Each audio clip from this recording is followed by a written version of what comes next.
بسم اللہ الرحمن الرحیم۔ عزیز دوستو، مسئلہ یہ ہے کہ کیا سورج اور چاند گرہن کے کوئی اچھے یا برے اثرات ہیں؟ کیا حاملہ عورت کا اس وقت باہر نکلنا منع ہے؟ کیا پیٹ میں موجود بچے کو کوئی نقصان ہوتا ہے اگر حاملہ عورت اس وقت باہر نکلے؟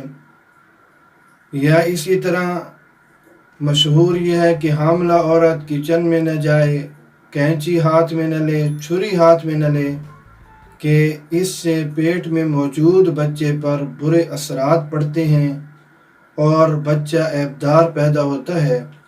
اس قسم کی یہ باتیں مشہور ہیں۔ آیا شریعت اس کے متعلق اس بارے میں کیا کہتی ہے؟ تو آپ کی خدمت میں وہی شرعی طور پر اس کا کیا طریقہ ہے اور شرعی طور پر اس وقت کیا عمل ہونا چاہیے، آیا یہ جو باتیں مشہور ہیں ان کا شریعت کے ساتھ کتنا تعلق ہے؟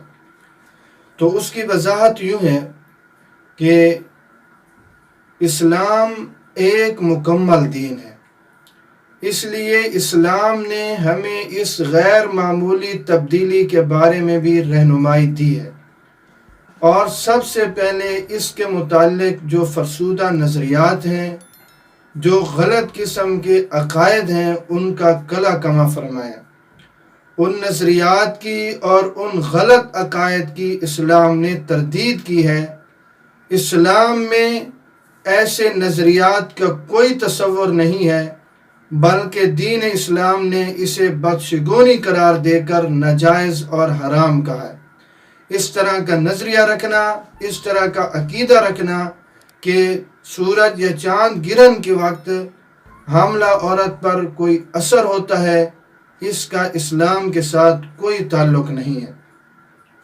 سورج اور چاند گرہن کے وقت سب مسلمانوں کو، جس میں حاملہ خواتین بھی شامل ہیں، اسلام یہ حکم دیتا ہے کہ سورج اور چاند کے گرہن ہونے کو اللہ رب العزت کی قدرت کی نشانیوں میں سے نشانی سمجھیں، اور جب اسے گرہن لگے تو پھر اس وقت توبہ اور استغفار میں مشغول رہیں، نماز کی طرف متوجہ ہو جائیں، ذکر و اذکار کریں۔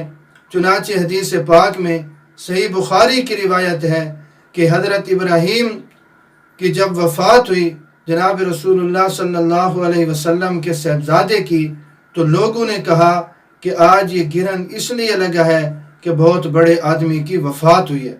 تو جناب رسول اللہ صلی اللہ علیہ وسلم نے اس وقت اس نظریے کی اور اس غلط عقیدے کی تردید کرتے ہوئے یوں ارشاد فرمایا: ان الشمس والقمر آیتان من آیات اللہ لا ينکسفان لموت احد ولا لحیاتی فاذا رأیتموها فادعوا اللہ وصلوا حتی ینجلیا، کہ سورج اور چاند کا گرہن لگنا اللہ رب العزت کی قدرت کی نشانیوں میں سے ایک نشانی ہے۔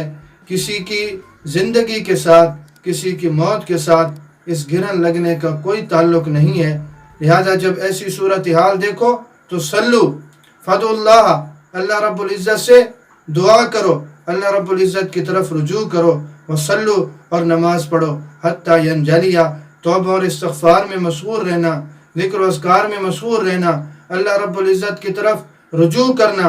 یہ کب تک؟ جب تک یہ گرہن ختم نہ ہو جائے۔ تو لہذا اس قسم کی جو باتیں مشہور ہیں ان کا اسلام کے ساتھ کوئی تعلق نہیں ہے، بلکہ اسلام یہ کہتا ہے کہ اس وقت سب مسلمان اللہ رب العزت کی طرف رجوع کریں، اس میں حاملہ خواتین بھی شامل ہیں، اور اس وقت کوئی بھی کام کرنا یہ منع نہیں ہے۔ ہاں یہ ہے کہ اسلام نے ہمیں خاص ہدایت یہ دی ہے کہ ہم توبہ اور استغفار میں مشغول رہیں، اللہ رب العزت کی طرف رجوع کریں۔ باقی جو باتیں مشہور ہیں ان کے اسلام کے ساتھ کوئی تعلق نہیں۔ اللہ رب العزت مجھے اور آپ سب کو سمجھنے کی توفیق نصیب فرمائے۔